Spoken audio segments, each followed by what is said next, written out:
State scholarship Odisha +2 +3 PG किंबा जेकोसी मध्य course करछंती समस्तंक पिलांक पाई आसिला big update 500 टंका आसीजी कि आउ बाकी टंका आसीबो कि नहीं। आपणकर जदि फास्ट पेमेंट आसी जाइछि आपण वेट करिसंती सेकंड पेमेंट को स्टेट स्कॉलरशिप ओडिशा तरफ गोटे बहुत बड़ बिग अपडेट आसी जाइछि जोटा कि होछि आपणको मिली पारिबो 40,000 टंका। ता सहित आपण स्टेट स्कॉलरशिप ओडिशा बा post matric scholarship second payment को वेट करिसंती आपणकर ए जाय आसीनी काहेकि आसी नाही एवं आपण जानिबाकू चाहुचंती 500 टंका आसीछि एवं ଏହା ଆମର କାହିଁକି ଆସିଛି ଏବଂ ସେକେଣ୍ଡ ପେମେଣ୍ଟଟି ଆମକୁ କେବେ ମିଳିବ ଯେଉଁଟାକି ସେକେଣ୍ଡ ଫେଜ୍ ଟଙ୍କା କେବେ ମିଳିବ। ବହୁତ ଷ୍ଟୁଡେଣ୍ଟଙ୍କର କମେଣ୍ଟ ଆସୁଛି ଯେ ଆମର କେଉଁ ଡେଟ୍ରେ ମିଳିବ ଏବଂ କେତେ ଟଙ୍କା ମିଳିବ ଏ ନେଇକି ଆମକୁ ଅପଡେଟ୍ ଆସିଛି ଷ୍ଟେଟ୍ ସ୍କଲାରସିପ୍ ଓଡ଼ିଶା ତରଫରୁ।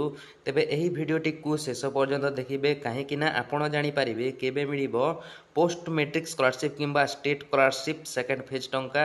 जदि आपणकर 500 टंका मध्य आसीछि तेबे एही भिडियोटी को शेष पर्यंत देखंतु काहेकि ना एही भिडियो आपणक पई इंपोर्टेंस रहिछि।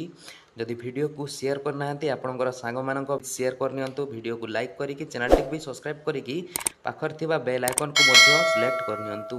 तेबे चलंतु फ्रेंड्स भिडियोटी को देरी न करिकि स्टार्ट करनेबा। तेबे देखंतु फ्रेंड्स आपण जदि पोस्ट मैट्रिक स्कॉलरशिप बा जोटा कि एबे कहा जाउची स्टेट स्कॉलरशिप सेकंड फेज टंका ए पर्यंत आसी नाही आपणकर निश्चित भाव में आसी जिवो जोटा कि जदि आपणकर प्रोसीड ऑप्शन रे शो होची पेमेंट प्रोसीड रे शो होची तेबे आपणकर पेमेंट प्रोसीड अछि किंबा पेंडिंग अछि तेबे आपणकर पेमेंट एप्रूव हो सारला परे सब डिटेल्स एप्रूव हो सारला परे आपणकर किछि समय लागि पारे एवं पेमेंट आपणकर अकाउंट रे क्रेडिट कर दिया जिवो। जदि बहुत दिन हो गलानी आपणकर पेमेंट आसी नाही तेबे आपणकर आधार सेटिंग रे प्रॉब्लम थाई पारे आपणकर निज बैंक को जाइकी केवाईसी को दे दियंतु।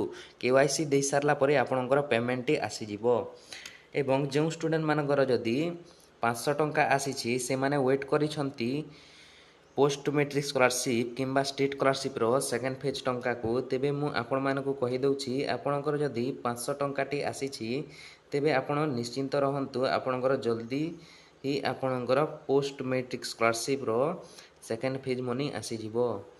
जदि आपण 40,000 टंका पाइबा को चाहुचंती जोटा कि हमर रहिछि मु आपण मानकु ए पाखरे देखै दउछि निर्माण श्रमिक कल्याण योजना जोटा कि हमरो लेबर कार्ड स्कॉलरशिप टी आपण अप्लाई करिले स्पेशली हमरो बीटेक एमटेक किंबा हायर स्टडी करूथिबा स्टूडेंट माननकु 1 ईयर रे आपनको मिली जिवो 40,000 टंका। वर्ष को वर्ष मिलिबो आपनकर 40,000 टंका जोटा कि लेबर कार्ड स्कॉलरशिप रहिछि एवं जो स्टूडेंट माने जदि क्लास 6 रे अछंती सही स्टूडेंट माने भी अप्लाई करि पारबे। क्लास 6 रु आपण +2 किंबा +3 पर्यंत आपण एही स्कॉलरशिप को आवेदन करि पारिबे। तेबे आपण एथिरु जानि पारिथिबे फ्रेंड्स आमे ए पाखरे व्यू एलिजिबिलिटी रे क्लिक कर नेबा एवं सब डिटेल्स टी आमे जानि नेबा। तेबे देखंतु ए पाखरे आपणकर क्लास 6 रु आपण अप्लाई करि पारिबे निर्माण श्रमिक कल्याण योजना एवं जोटा कि आमे कहिबा लेबर कार्ड स्कॉलरशिप। नेक्स्ट हमर रहिछि जोटा कि पोस्ट मैट्रिक स्कॉलरशिप रो आपण जदि न्यू फ्रेश स्टूडेंट अछंती एवं अप्लाई करि नहांती तेबे आपण अप्लाई करि पारिबे। इन डेट टी होछि 15 अप्रैल 2024। तेबे आपण एथिरु जानि पारिथिबे आपण जदि SC ST OBC SCBC category रे बिलोंग्स करूछंती तेबे आपण पोस्ट मैट्रिक स्कॉलरशिप को अप्लाई करि पारिबे। तेबे देखंतु फ्रेंड्स हमर बहुत स्टूडेंट मानकर कमेंट आसीथिला जे पोस्ट मैट्रिक स्कॉलरशिप रो हमर मेसेज तो आसीछि काहे कि टंका आसु नाही।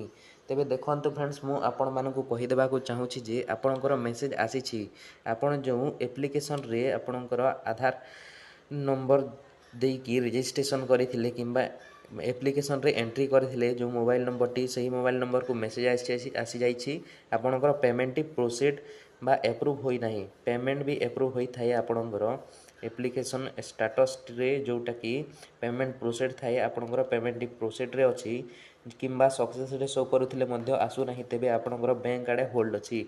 आपण निज आधार सेटिंग करनियंतु तापरे आपणकर बैंक अकाउंट किछि आपणकर टंका आसी जिवो किंबा आपणकर आधार सेटिंग जदि एक्टिव नाही किंबा डिसेबल अछि तेबे आपण बैंक को जाइकी कांटेक्ट करनियंतु आपणकर से पाखरे ई केवाईसी फॉर्म को देकी ଆପଣଙ୍କର ପୋଷ୍ଟ ମେଟ୍ରିକ୍ ସ୍କଲାରସିପ୍ର 24 ରୁ 48 ଘଣ୍ଟା ଭିତରେ ଆପଣଙ୍କର ପେମେଣ୍ଟଟି ଆସିଯିବ। ଏଥିରୁ ଆପଣ ଜାଣିପାରୁଥିବେ। ଏବଂ ଦେଖନ୍ତୁ ଫ୍ରେଣ୍ଡସ୍, ପୋଷ୍ଟ ମେଟ୍ରିକ୍ ସ୍କଲାରସିପ୍ର କିଛି ଷ୍ଟୁଡେଣ୍ଟମାନଙ୍କର କମେଣ୍ଟ ଆସିଛି ଯେ ସ୍ୟାଙ୍କସନ୍ ବାଇ ଆପ୍ରୁଭାଲ୍ ଅଥରିଟି ଯଦି ଶୋ ହେଉଛି, ତେବେ ଆପଣଙ୍କର ସ୍ୟାଙ୍କସନ୍ କରିଦିଆଯାଇଛି ଡିପାର୍ଟମେଣ୍ଟ ତରଫରୁ ଟଙ୍କାଟି ଆପଣଙ୍କର ପ୍ରୋସିଡ୍ ଅପସନ୍ରେ ଶୋ ହେବ। ପ୍ରୋସିଡ୍ ଅପସନ୍ରେ ଶୋ ହେଲେ ଆପଣଙ୍କର ସବୁ ଟଙ୍କା ଆସିଯିବ। ଆପଣଙ୍କର ପ୍ରଥମେ 500 ଟଙ୍କା ଯଦି ଆସିନାହିଁ, ତେବେ ଆପଣ କିଛି ପ୍ରୋବ୍ଲେମ୍ ହେବ ନାହିଁ, ଆପଣଙ୍କର ପେମେଣ୍ଟଟି ସକ୍ସେସଫୁଲ୍ ଆସିଯିବ। ସ୍ପେସିଆଲି ଆମର +2 +3 କିମ୍ବା PG ପିଲାମାନଙ୍କ ପାଇଁ ପୋଷ୍ଟ ମେଟ୍ରିକ୍ ସ୍କଲାରସିପ୍ର ଏ ପାଖରେ ମୋଷ୍ଟ ଅପଡେଟ୍ ଆସିଥିଲା, ଯେଉଁଟାକି ଆମର 500 ଟଙ୍କା କାହିଁକି ଆସୁଛି।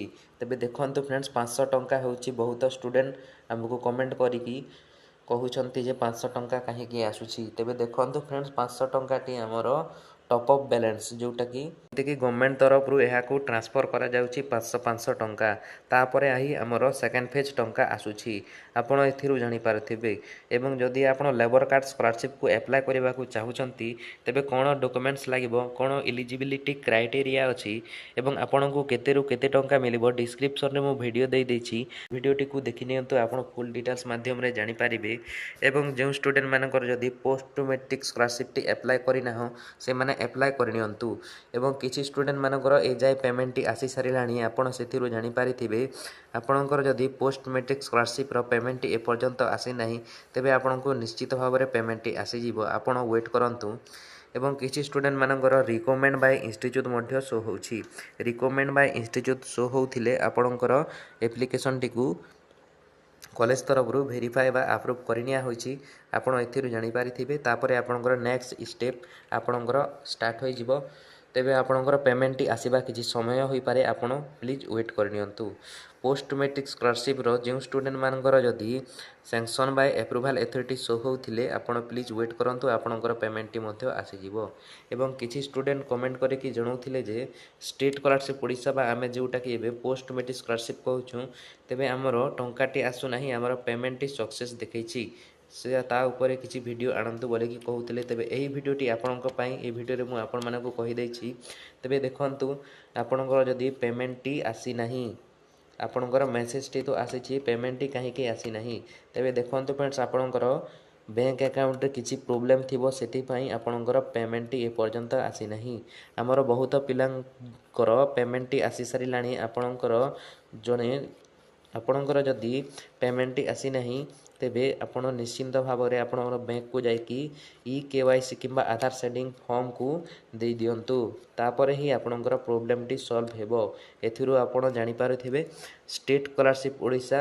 ତେବେ ଏହା ଥିଲା ଆମର ପୋଷ୍ଟ ମେଟ୍ରିକ୍ ସ୍କଲାରସିପ୍ କିମ୍ବା ଲେବର କାର୍ଡ଼ ସ୍କଲାରସିପ୍ର କିଛି ଅପଡେଟ୍ଟି ଯଦି ଭଲ ଲାଗିଛି, ଲାଇକ୍ କରିକି ଚ୍ୟାନେଲଟିକୁ ବି ସବସ୍କ୍ରାଇବ୍ କରିକି ପାଖରେ ଥିବା ବେଲ୍ ଆଇକନ୍କୁ ମଧ୍ୟ ଅଲ୍ରେ ସିଲେକ୍ଟ କରନ୍ତୁ। ଭିଡ଼ିଓଟିକୁ ଶେଷ ପର୍ଯ୍ୟନ୍ତ ଦେଖିଥିବାରୁ ଧନ୍ୟବାଦ ଏବଂ ରହୁଛି friends, take care and bye.